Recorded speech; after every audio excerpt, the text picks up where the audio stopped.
Arsenal 1, Bournemouth 2. But guys, it's all right. We're going to beat PSG. We're going to win the Champions League.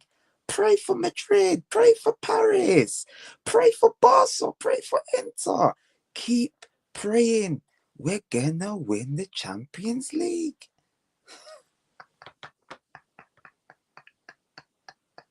Hey, we can't keep living like this. This is like feast or famine.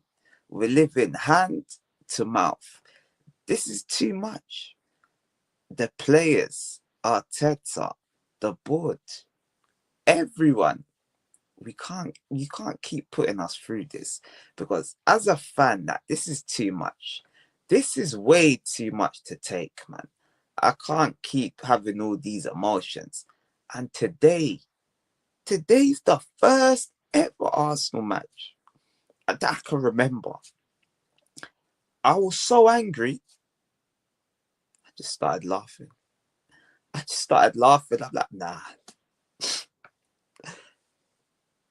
Why the hell should I have my hairline pushed back, wrinkles on my face at early ages for Arsenal? Why? Like for what? I'm always going to be here to support Arsenal. I'll be a fan till the day I die. Arteta's not going to be here. Josh and Stan ain't going to be here. I hope and pray. So, bruv, I'm going to just support the team, man, because I ain't got time. I ain't got time for these motherfuckers, bruv. And when you look at this game, Bournemouth. Not only did Bournemouth say, you know what, man, we're going to come and try take our first ever point at the Emirates, because they never, ever got a point at the Emirates. That weren't enough for them. They said, you know what? We already slapped you once when you come to the seaside. Furthermore, we're coming to your house. We're coming to your house. We're putting our feet up on the couch. We're taking the Wi-Fi. Or we're drinking milk straight from the carton, blood. They come, they violate it, and they leave with 3 pints, doing a double for the first time in their history over Arsenal. And if we're very, very brutally honest with ourselves as Arsenal fans, we didn't deserve to win that game. We didn't deserve to win that game. The chances we were missing, the amount of messing around that was going on that pitch is a disgrace. Is nothing short of a disgrace. Bukayo Saka, I don't want to see you keep laughing. I don't want to keep seeing you miss these chances and laughing. This is not how elite players behave. You're missing the target. You're missing easy chances. You're doing it against Ipswich. I've seen you. And it's just popped into my head. You know me. I ain't got no agendas. Odegaard. Great pass for the Declan Rice goal. But it's another stinker. You can't look at it any other way. But yeah, first 10 minutes, Bournemouth, they didn't come to play. That was pinned in our own half. We could not get out for at least 10 to 12 minutes. Then we started to stamp our authority on the game. Although Bournemouth, they did have chances on the break. That Evan Nilsson header over the bar, he should have scored. That was probably the clearest chance of the first half. And Kluivert had a shot, Saliba blocked. But like I said, after that 10 minutes, we grew into the game, started to apply the pressure. Martinelli had a shot wide. I'm not sure if it was first half, but I know Trossard had a header that was saved by Kepa. Declan Rice had two chances 2 chances to score, scuffed them both wide. But all in all, it got to around the 35th minute. So I'd say we took control of that first half from 10 minutes onwards. Obviously, Bournemouth was always in the game. But Odegaard, Partey gets the ball in the middle, plays it into Odegaard. Odegaard drives forward, plays a nice reverse pass through ball into Declan Rice. Declan Rice, keeper comes out, goes round Kepa, puts it into the back of the net. 1-0 to the Arsenal. Go in for the second half. You're thinking, okay, lads. I haven't even mentioned about the team selection. I'll do that at the end when I talk about the manager. But you're thinking, okay, give it 10, 15 minutes. Just give it 10, 15 minutes. And then we can start to think about making changes. Let's just get 1 goal. And then we start thinking about the changes. But no, the 1 goal never came. We had chances again, like I said, Bukayo Saka cuts in on the left, off his left foot, onto his right. Boom, misses the target. Another ball into the box. Martinelli, Trossard messing around. Somehow it gets to Bukayo Saka. Header, pathetic. Another header he misses in that game. He missed 2. 2 clear headers to make Kepa actually work. But he didn't. Yeah. But we got to about the 60th minute. We got to 60 minutes. And this is where you start to think, okay, you know what? There's bigger fish to fry, as they've told us. We've been told there's bigger fish to fry. So I'm expecting to see the cavalry. I'm expecting to see 3 men come off the bench. So 1-0. It is what it is, isn't it? Just get off your most key players. The most valuable players. Get them off the pitch on 60 minutes. But no. We didn't want to make no changes. It's Bournemouth. Bournemouth start to make the subs. Semenyo comes on. I think it was a double substitution. Semenyo and Alex Scott for Clive and I'm not sure. Someone in that midfield. I don't know these Bournemouth, man. So then, straight away, within 5 minutes, Semenyo is running towards our goal. Lewis Skelly out of position. Semenyo, boom, in behind. The manager must have told him about this. He must have. It must have been a clear tactic. Boom. Gets into our box, but he takes a heavy touch. Saliba's there. Marshals it out for a throw-in, I believe it was. It was a throw-in. Yeah, it was a throw-in. Ah, my days. Semenyo goes and gets that ball for a throw. I'm not even sure. I might be making this up. It might have gone out for a corner, but I don't care about that. All I know is Semenyo got the ball, took a long throw into the box. We got Miles Lewis Skelly. I don't know what he's doing. He's not even facing the play. His back is towards the throw. So he doesn't even know what's going on. Someone could just take a short corner and catch us out. But there we have it. The ball goes into the box. Lewis Skelly, I believe he's probably the shortest player for Arsenal. He looks about 5'6", 7". So he's not really expected to do much in the box.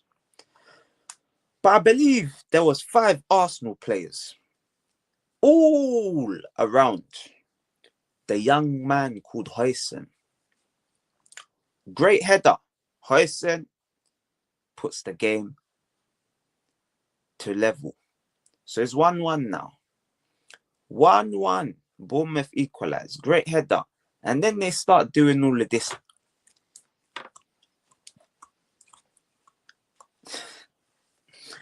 I don't know what that means, but why is it always at the Emirates? Why are people always mocking us at the Emirates? Why? We had Jesse Lingard. He was dancing. He was doing, I don't know what he was doing. If it was moonwalking, if it was Millie rocking, if he was doing the candy, I don't know. If he was I don't know. I don't care. But we always seem just have random man doing mad shit at the Emirates, dunking on us, whether we're good, bad, or indifferent, we just get dunked on. So Bournemouth make it 1-1. And like I said, from they made that sub, there's only one team in the game. Bournemouth was applying the pressure. Mikel Arteta finally decides to make a substitute. I think it might have been on the 75th minute. It might be before that, between 70 and 75th minute. He brings on Mikel Merino and he takes off Declan Rice. So Declan Rice had a knock. He had a knock. I saw him telling the fans, I'm okay, I'm okay. He's probably okay for the next game. But we decided to risk him for this game. Cool, whatever. It is what it is, isn't it? He comes off unscathed. That's the main takeaway from this game. No further injuries. We're not interested in any more injuries. No more. I've had enough. But the game continues. Continues. I'm trying to tell it to the best of my ability, my people. But what I do remember, what I remember clearly, is Bournemouth got a set piece. They got a corner. So now they're saying Arsenal have now conceded, what they say, 4 goals in their last 5 home games from set pieces. So the ball comes in. I think someone gets a flick, but we're doing our same defending techniques. We're doing it again. This time is the captain. The captain is not facing the ball. He's not facing the play. He's worrying in front of him on Evan Nilsson. The ball is coming from behind. The ball could just slap your head top, rude boy. You know what I mean? It could just slap it, fam. Unlucky for you, it never. So what happened? Odegaard is doing wrestling, WWE, but he's not even strong enough. I don't think I've ever seen a man do like wrestling. You're trying to move to man. You're the aggressor and you end up on the floor. I don't even think Kevin Nilsson done anything. I think he just walked in front, just made a movement, and Odegaard he dropped like a sack of spuds. The ball, it hit his elbow and it goes in. But cool. VAR, they're telling us there's no definitive angle. Cool. Whatever, man. It seems that when this Arsenal, there's never a definitive angle. Against Newcastle, the ball, there's no definitive angle. We see that's the Villa, yeah, definitive angle when they was their turn to get a goal disallowed. So, really and truly, I'm not even going to go down the road of cussing the referees. I've given these referees enough abuse this season, so I'm not going to continue. I ain't doing it no more. Referees, do one. I've had enough of you. But yeah, the ball goes in off his arm, VAR, check it, no definitive angles to rule out the goal. Cool. It's a goal. 2-1. What happened to all those chances we had?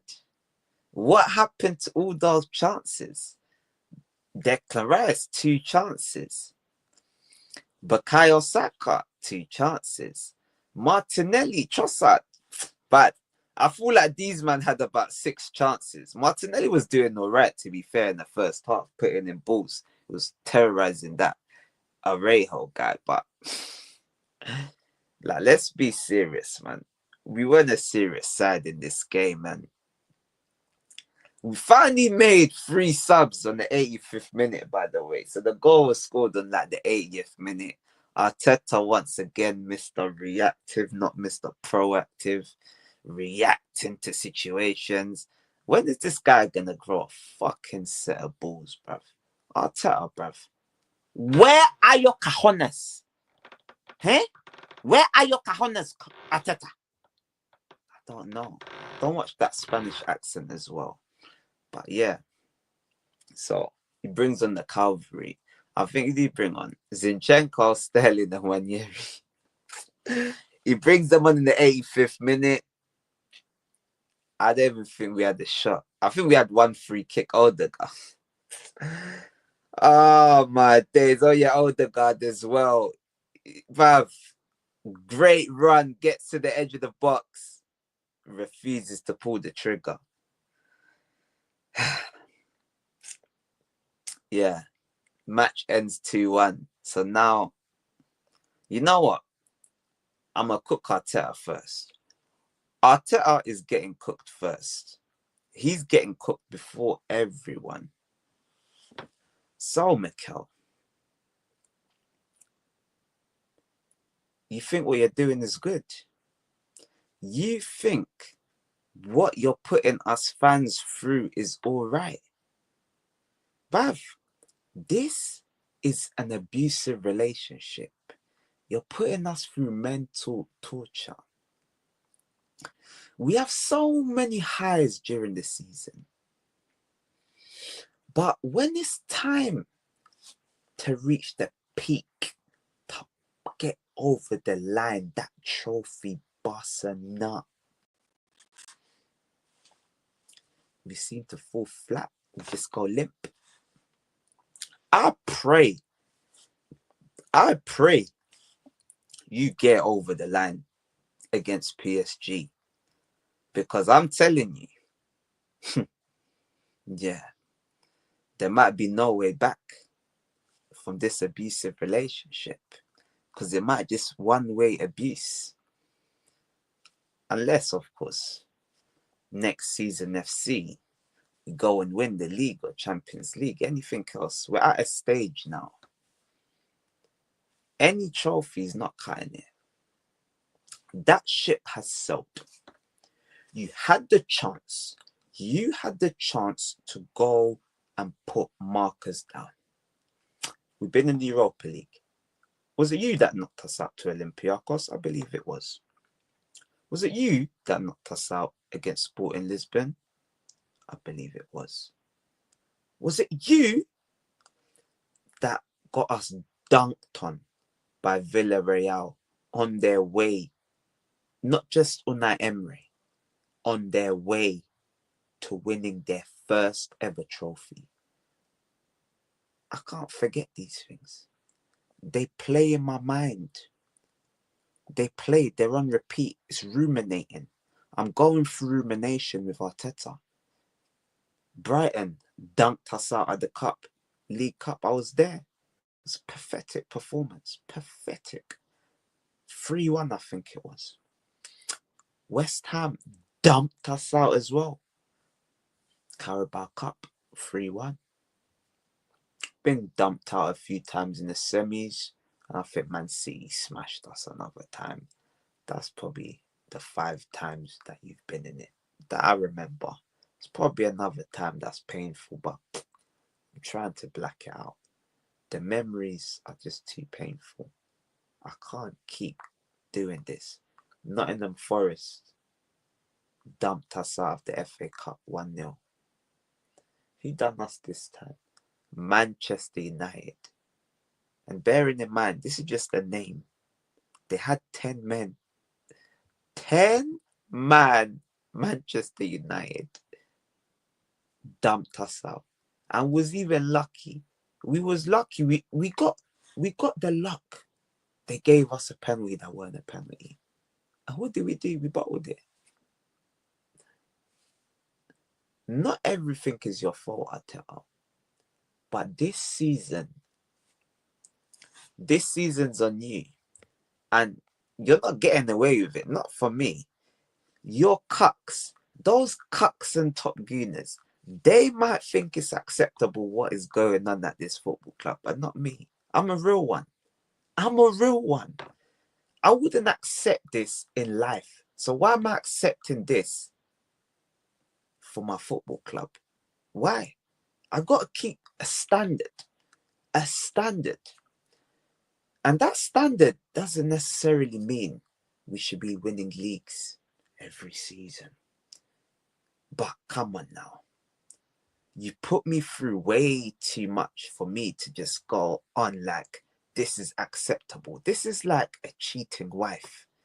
This is just like your wife, yeah, she gives you a lot of good times in the bedroom, but you know, like once a month, she's just gonna say, fuck you, and just go get gangbanged by like 9 men. Because that's what's going on at Arsenal. Like literally, you got rivals from all over the country. People that are not even our rivals. That's how bad it is. They're draining this banter train. And that's not even what gets to me. I find that hilarious. Because you, top gooners and cucks, you bring it on us. You bring on all Arsenal fans. Everyone. From negative to down the middle. Arsenal, we probably got, I don't even know. I don't know how many strains of Arsenal fans Arsenal actually have, but it's probably 100.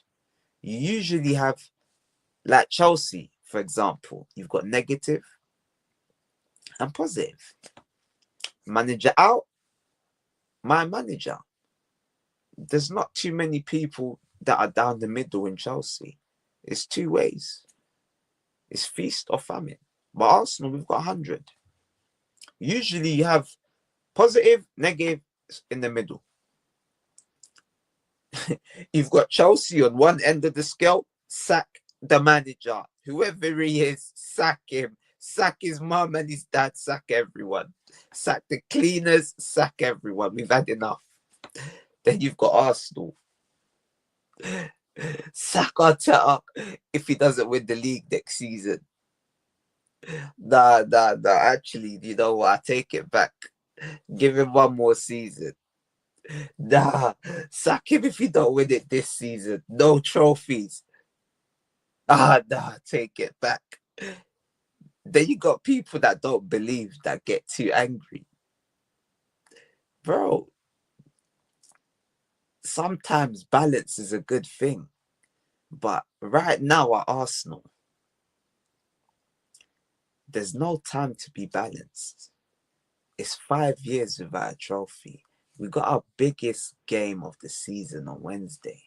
That is our biggest game of the season. Whether you like it or not, that's our biggest game of the season. Arteta, you must deliver. I don't care how you do it. You must. I need you to end these debates. These debates are pointless. Arteta in, Arteta out. It's pointless. Nah. You need to win. You go and win the Champions League. 99% of the fan base are going to be with you. But we don't win this Champions League. We go trophyless again.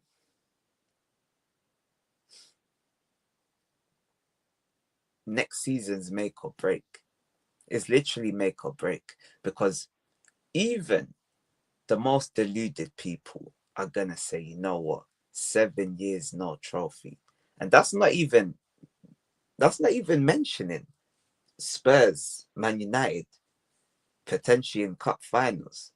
Aston Villa, Man City, this version of Man City, cup final. Newcastle already won. Slot, first year, won the league. Chelsea, about to win a conference to go and complete the set. Bro, we ain't even got one set, bro. Bro, the set is, bro, the set is dusty, bro. Bro, the set, like, bro, they made the new set, fam. Cup Winners' Cup is expired. Come on now, man. We gotta win something. We gotta do it now. Arteta, you must. And how you're gonna have to do it is by being brave. I don't want to see you being a pussy no more. Because you've been a little pussy, Arteta. When it matters, the balls, they shrivel up, bruv. They shrivel up, bruv. And you start squeaking like a little baby. You need to grow a pair of balls. Deepen your voice. And let's go. Let's go.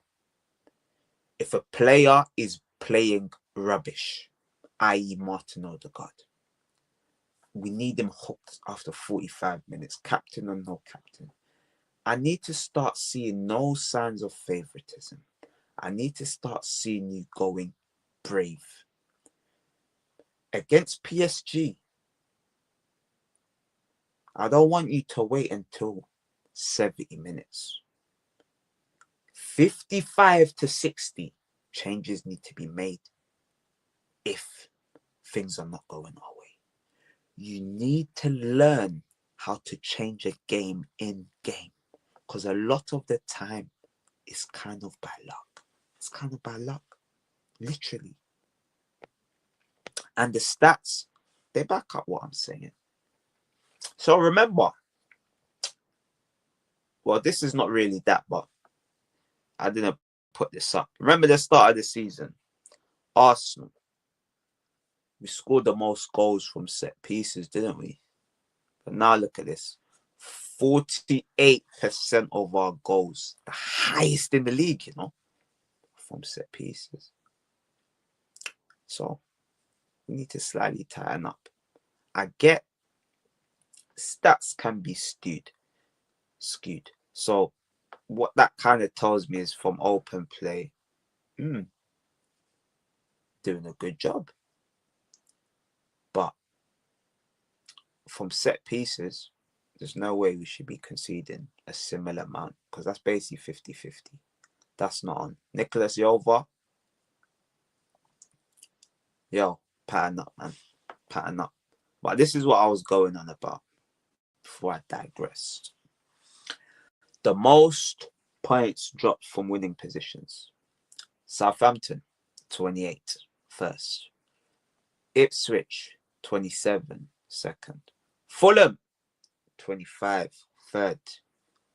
Tottenham Hotspur, fourth. And then who? Arsenal in fifth. How can you be second and drop 21 points from winning positions? How? Mentality. For those of you that blame injuries for us not winning the league,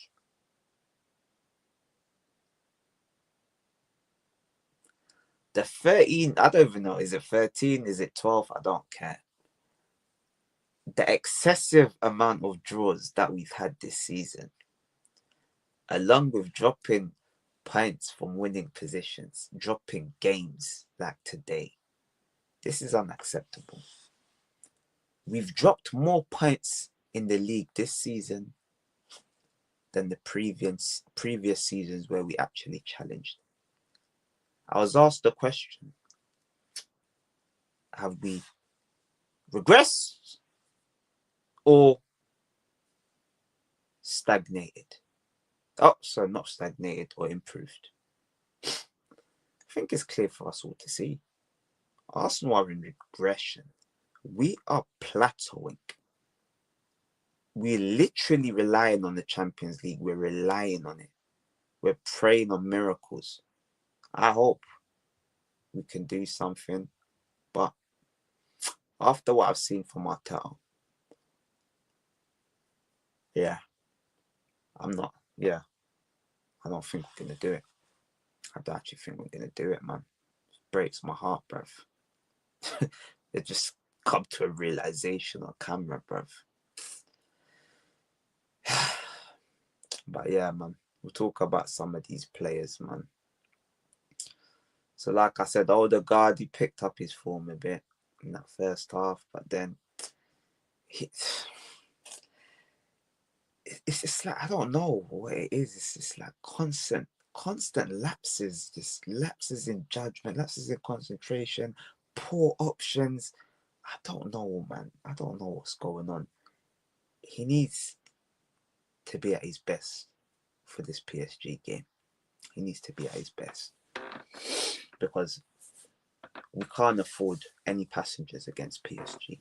We can't afford one. And that's why I say, if there's any passengers in the first half, they need to be hooked immediately. David Raya, you're really starting to piss me off now. Crystal Palace getting lobbed. Oh. But that's not even the bit that's pissing me off. It's the distribution. These reckless, sloppy passes that you're doing. You're even waiting. You're waiting a split second too late before this forward presses you to release the ball.